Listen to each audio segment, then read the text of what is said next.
सभी साथियों को स्पेशल एजुकेशन यूट्यूब चैनल में हार्दिक स्वागत है।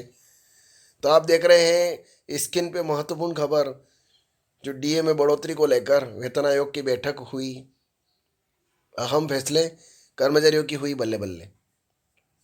तो अंत तक जरूर देखें, आगे अच्छी खबर है, बिना स्किप किए खबर को अंत तक देखें कि केंद्र सरकार ने 16 जनवरी को 8वें वेतन आयोग के गठन को मंजूरी प्रदान की है। कर्मचारियों में नए वेतन आयोग के गठन के बाद सैलरी और पेंशन में बढ़ोतरी को लेकर संशय बरकरार है। कर्मचारियों की सैलरी और पेंशन में बढ़ोतरी को लेकर कई तरह की रिपोर्ट पेश हो रही है। ज़्यादातर रिपोर्टों में कर्मचारियों की सैलरी दोगुनी होने की बात कही जा रही है। आइए इस खबर में हम आपको बताएंगे कर्मचारियों की सैलरी और पेंशन में कितना इजाफा होगा।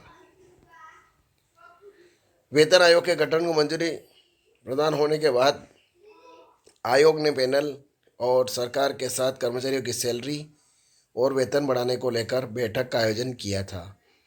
इस बैठक में कर्मचारियों से जुड़े कई मुद्दों पर चर्चा हुई।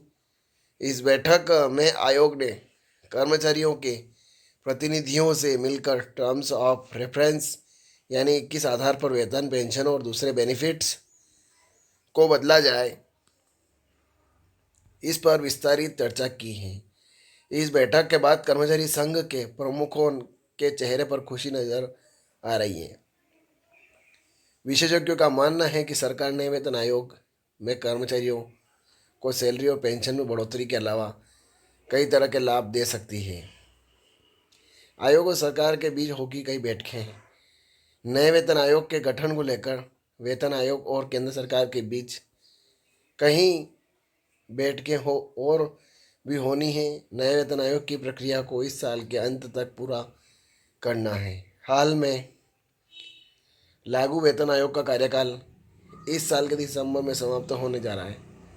स्टाफ साइड का कहना है कि यह टर्म्स ऑफ रेफरेंस का ड्राफ्ट सही है और 8वें वेतन आयोग को अलग अलग मुद्दों पर विचार किया जाना चाहिए।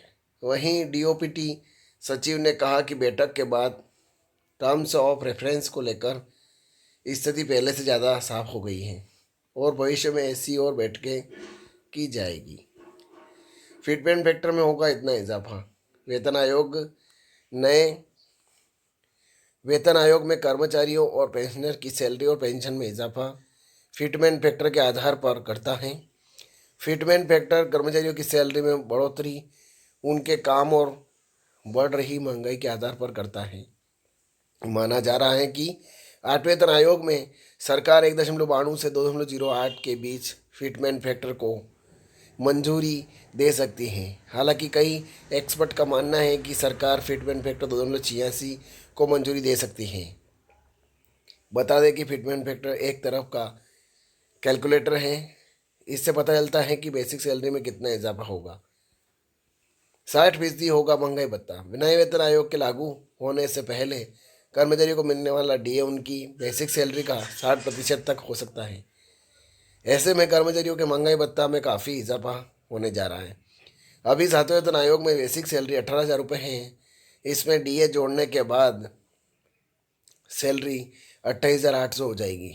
अगर 1.92 फिटमेंट फैक्टर को मंजूरी मिलती है तो सैलरी में करीब 20% बढ़ोतरी होगी और बेसिक सैलरी 34,560 हो जाएगी। वहीं 2.8 फिटमेंट फैक्टर लागू हो जाने पर न्यूनतम वेतन 37,440 को हो जाएगी।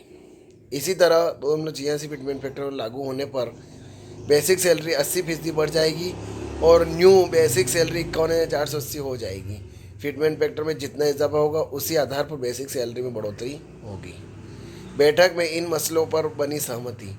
नए वेतन आयोग के गठन को लेकर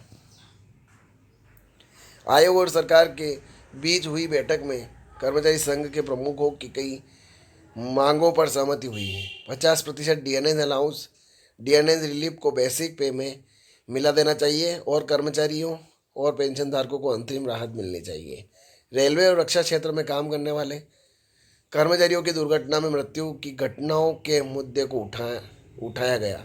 तो ये खबर थी। ज़्यादा से ज़्यादा शेयर करें, लाइक करें, कमेंट करें आपको खबर कैसी लगी, और आप मेरे चैनल पर नए हैं तो चैनल को सब्सक्राइब ज़रूर करें।